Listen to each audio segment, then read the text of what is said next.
Hey, good morning. All right, I got Durgan out here for a walk. And I want to kind of just share with you what I'm seeing with him,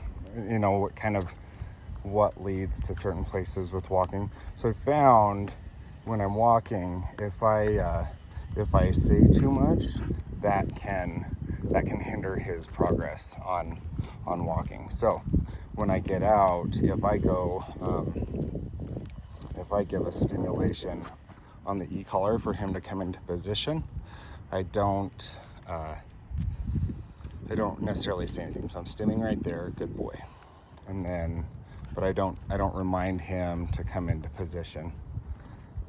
So if I want to make a left-hand turn, I need to be able to make that left-hand turn in a way where he just stays in the place. And if I make a right-hand turn and he's away from my leg, I'll use the stimulation right there. So once we do the heel command with the big guy, let's just make sure to, fully just hold him accountable for it. And at that point, we don't do too much on the communication. So I don't know if you could kind of tell that I had lost him right there. So I just turned away and then stim the collar if he's not in position. So right there, holding down stim. And then this creates, good job, good focus where they are engaging.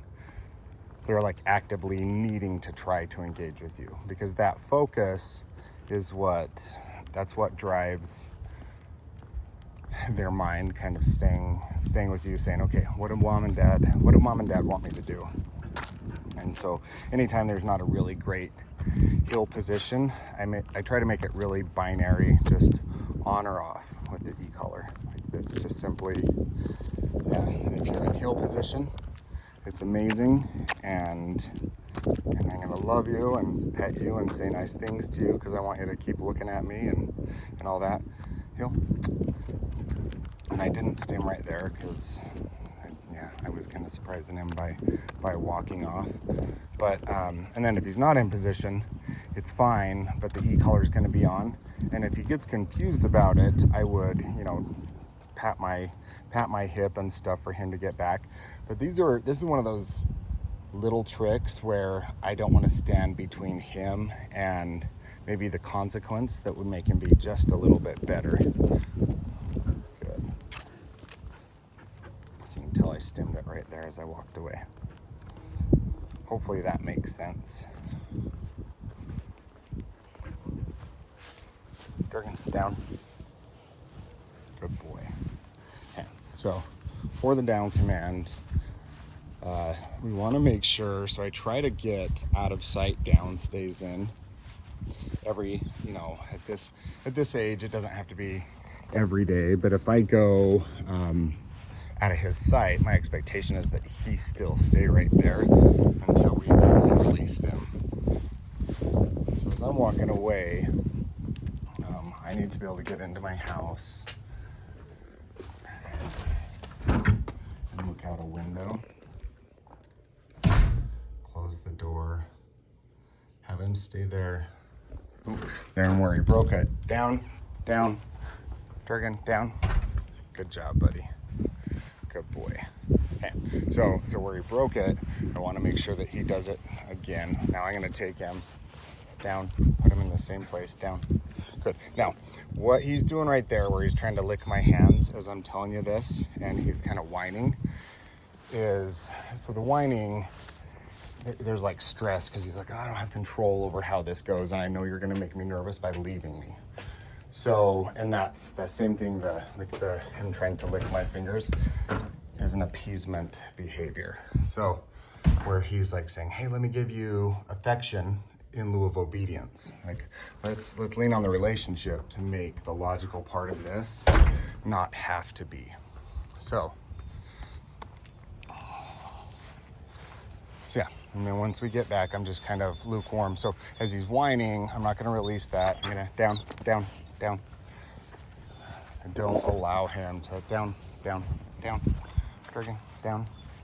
Good boy. So we don't down. Come on, buddy, down. I'm going to point to the spot where he was at, down. Good. And so this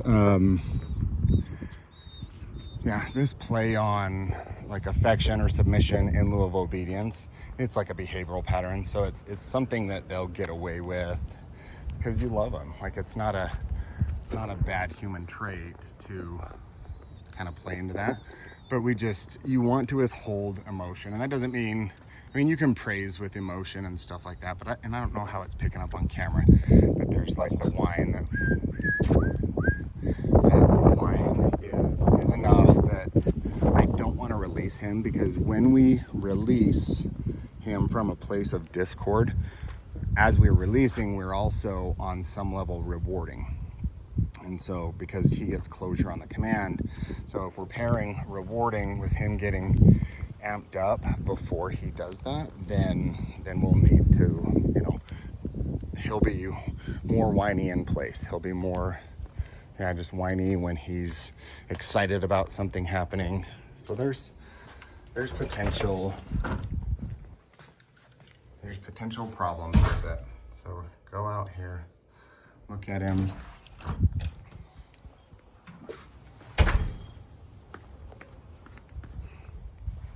And this is just us saying, hey, like, I love you, but we're not gonna be emotional in obedience. Once obedience comes out, good boy, heel.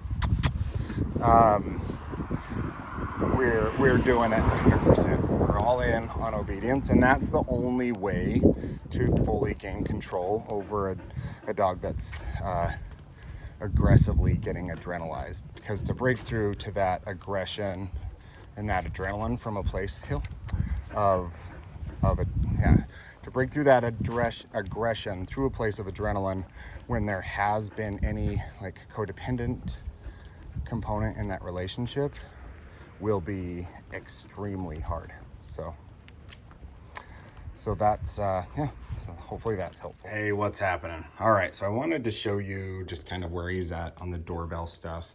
And so we're setting it up. I've got my boy coming to the door, and when he comes to the door, I've instructed him to like ring it a bunch and then just kind of be obnoxious with knocking. And so I'm just kind of watching with Dirk just to see. Oh, this phone is terrible. It just doesn't focus like the old ones did. Hey buddy, how are you? Good boy.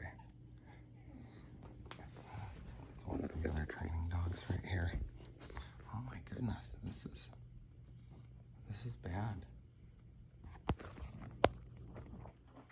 I don't know if I can get this to zoom. Okay, there's the knock at the door with our ring doorbell. Bergen, come. Now, first of all, I call him. Good boy, place. I tell him to come, and then I have him place. And then if he were to break this, I'd push the button and hold it down until he's all the way back. And then preemptively, I would turn it up in anticipation of him doing this again. So when he goes there, I want him to be like really, really calm and just like, I expect him to be pretty sedate like that. So, okay, focus, good boy. All right, so once we get it there, I'll have my hand on the button ready. So if he does break it, I would just, hey buddy, how are you? Hey, come on in. Oh, place. So right there, hold down the button. Come on, Dirk, place. And then let up once he's all the way back. So if you would just do it again, but this time just count to 10 before you ring it. And keep knocking like really obnoxiously if you can. Okay, so we don't allow access to somebody, and of course I'm using my kids, so, and I'm sorry about the mess here. We're hillbillies, but we're not that bad. So I make him do it, and we don't release until we've done it 100% perfect. And so I would say when people come over, I mean, try to budget. Hey, how are you? Come on in. So we try to budget enough focus on him that we're training. And I'm glad he broke it there because he's been really good at it and just really calm, but there was something about the energy in that last one where he's like, I'm gonna break it. So had he gone off, I would have corrected it, 29, 30, and then would have used the red button if needed. But this is the state of mind where we would release him, where he's kind of relaxed, mouth open, he's not like breathing super fast or too wound up or anything, but hopefully that's helpful. Hopefully all that makes sense. But yeah, we'll keep working with him throughout the weekend, throughout the week, and then we'll I'm excited to bring him home to you guys.